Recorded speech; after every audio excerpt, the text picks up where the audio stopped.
Bismillahirrahmanirrahim. Assalamualaikum warahmatullahi wabarakatuh. Alhamdulillah hamdan katsiran tayyiban mubarakan fi kama yuhibbuna wa yarda. Wassalatu wassalamu ala Rasulillah wa ala alihi wa ashabihi wa man tabi'ahum bi ihsanin ila yaumiddin wa ba'd. Ikhwan dan akhwat rahimani wa rahimakumullah.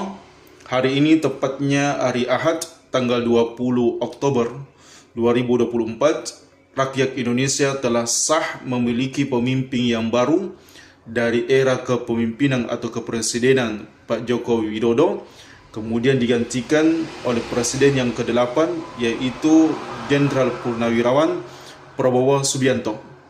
Maka semoga Allah Subhanahu wa taala kita senantiasa mendoakan kepada mereka berdua, Pak Prabowo sebagai presiden, begitu pula dengan Gibran sebagai wakil presiden. Semoga Allah Subhanahu wa taala memberikan kepada mereka taufik dan hidayah agar bisa menjalankan roda pemerintahan di negara kita yang tercinta ini, negara Indonesia, yang berbagai macam kompleks permasalahan yang ada.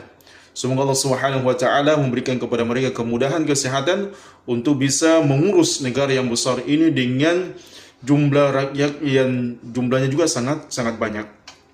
Sebagian orang mengatakan Salafi Wahabi itu aneh karena mereka ini adalah orang-orang yang menolak sistem demokrasi atau pemilihan. Bahkan kalau dikatakan apakah Salafi Wahabi itu ketika setiap kali ada pemilihan, apakah gubernur, wali kota, bupati maupun presiden, mereka selalu mencoblos atau memilih, maka di situ ada khilaf di antara para ulama. Kalau sifatnya daruri, maka sah-sah saja atau dibolehkan karena sifatnya daruri.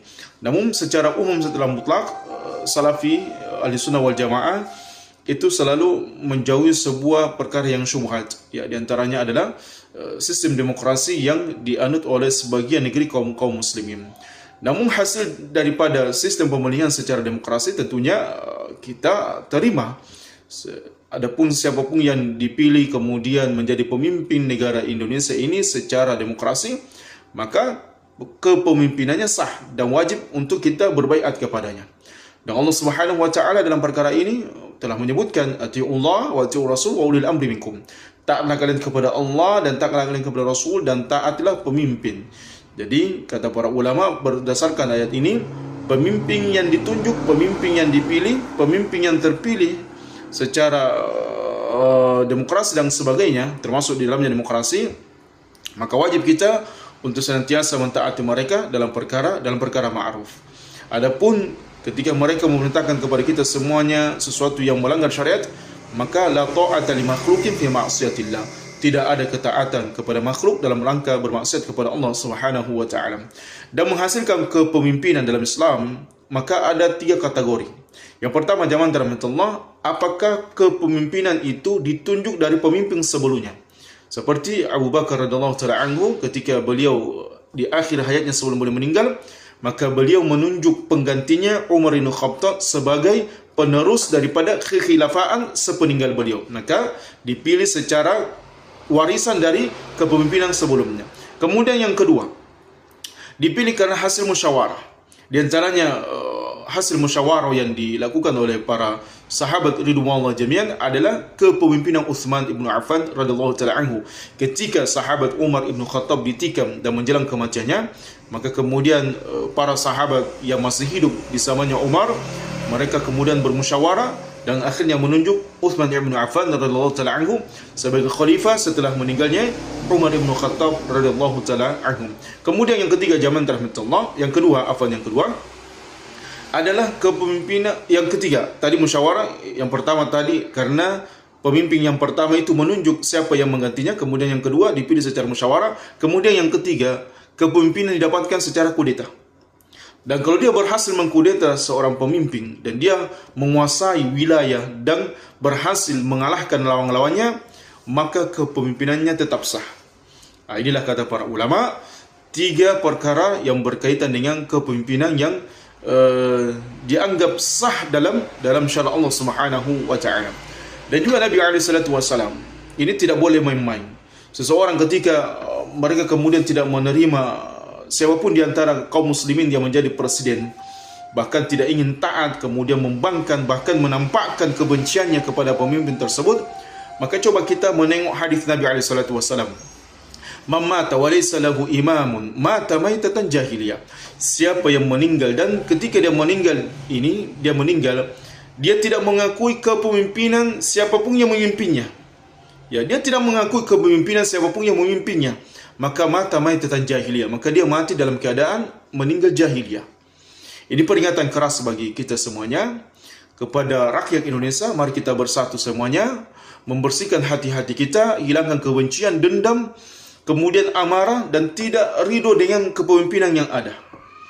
Ini juga harus diketahui bagi kaum muslimin dan muslimah, dimanapun kita berada.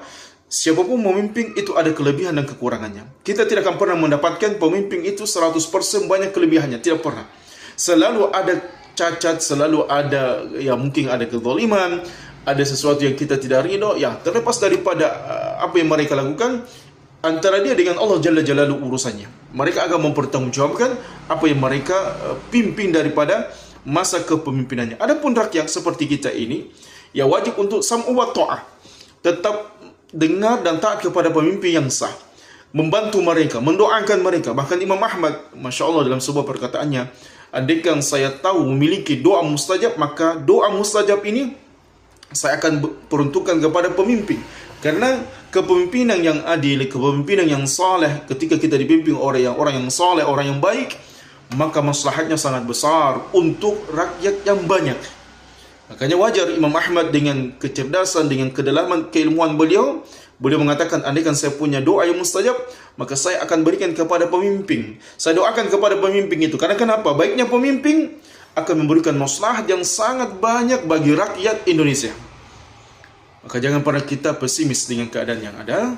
Jangan kemudian kita senantiasa mencela pemimpin kita, mendoakan kejelekan kepada pemimpin kita. Jangan kemudian kita seolah-olah tidak menganggap kepemimpinan presiden yang telah terpilih. Kita membaiat mereka, taat kepada mereka dalam kebaikan, senantiasa mendoakan kebaikan kepada mereka. Inilah yang dituntunkan oleh Nabi sallallahu alaihi wasallam, diajarkan kepada Nabi sallallahu alaihi wasallam. Jangankan pemimpin seperti Pak Prabowo, pemimpin yang zalim saja, siapapun di antara manusia yang menjadi pemimpin, ya, tetap Nabi sallallahu alaihi wasallam mengatakan, isma'u ati wa in daraba dharak wa akhadha malak. Tetap kalian mendengar dan taat kepada pemimpin seperti itu, walaupun kalian dipukul punggung-punggung kalian oleh mereka dan diambil hartamu.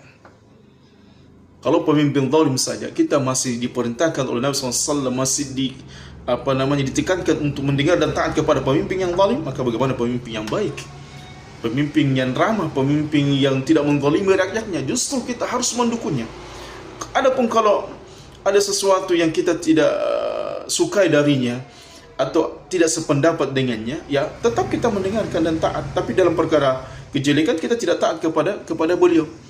Tapi tetap kita harus sam'u wa ta'ah, dengar dan taat kepada beliau dan mendoakan kepada beliau. Mudah-mudahan kepemimpinan yang ada, Allah yang memegang hati-hati mereka, Allah yang memberikan hidayah kepada mereka, dan tidak rugi. Kalau mereka zalim, Allah tidak rugi dan kita pun tidak rugi. Pada hakikatnya mereka menzalimi diri mereka sendiri. Besar pertanggungjawabannya pada hari kiamat. Kalau mereka berlaku adil dan jujur, maka mereka akan mendapatkan fasilitas-fasilitas nikmat yang Allah berikan kepada mereka. Salah satu nikmat yang Allah nanti berikan kepada mereka, pemimpin yang adil, sebagaimana yang disebutkan Nabi sallallahu alaihi wasallam dalam sebuah hadisnya, sab'atun yudhilluhumullahu fi dhilli yauma la dhilla illa dhilluh. Ada 7 golongan yang akan diberikan fasilitas naungan pada hari kiamat ketika matahari tinggal 1 mil dari kepala manusia. Di antara manusia yang diberikan fasilitas naungan dari dahsyatnya panas matahari, panasnya neraka jahanam, dan panasnya manusia di panas mahsyar, imamun adil, pemimpin yang adil, pemimpin yang berusaha adil, pemimpin yang berusaha menegakkan keadilan, pemimpin yang senantiasa memberikan ketenangan, ketentraman, kedamaian, ekonomi stabil kepada rakyatnya. Walaupun mungkin ya kita mengatakan di zaman kita sekarang ini mustahil, tapi kita tidak pernah pesimis, karena baiknya pemimpin cerminan dari rakyatnya. Jadi kita ini rakyat, sebagai rakyat biasa, jangan terlalu banyak kemudian menggerugutu, kemudian mencelah, mencaci, memaki. Coba kita bercermin, ambil cermin. Apakah kita lebih baik daripada pemimpin kita? Kalau kita mengatakan ya pemimpin pembohong, pendusta, macam-macam dan sebagainya, apakah kita tidak termasuk orang pendusta, pembohong? Lihat di pasar-pasar betapa banyak orang berbohong, berdusta atas nama Allah untuk melariskan dagangannya. Ya, lihat masyarakat yang ada, bagaimana dengan solat mereka, bagaimana dengan ibadah mereka, apakah mereka bagus ketaatannya kepada Allah atau tidak. Ingat ikhwanul iman, pemimpin adalah cerminan rakyatnya. Kama tadinu tudan, sebagaimana engkau memperlakukan Rabbuna tabaraka wa ta'ala, maka Allah akan menghadirkan untuk kita pemimpin yang sama dengan karakter kita. Jadi kalau kita mengharapkan pemimpin yang saleh, pemimpin yang baik, pemimpin yang taat, pemimpin yang adil, mulai dari diri kita sendiri. Solehkan diri kita sendiri. Karena dengan begitu mudah-mudahan Allah Jalla Jalaluhu memberikan kepada kita pemimpin yang baik, pemimpin yang saleh, pemimpin yang taat, dan Allah yang membolak-balikkan hati-hati mereka. Semoga ada manfaatnya apa yang bisa Anda sampaikan pada kesempatan yang berbahagia ini. Hadza wallahu a'lam bissawab. Subhanakallahumma wa bihamdika asyhadu an la ilaha illa anta astaghfiruka wa atubu ilaik. Wa akhiru da'wana alhamdulillahi rabbil alamin. Wassalamu alaikum warahmatullahi wabarakatuh.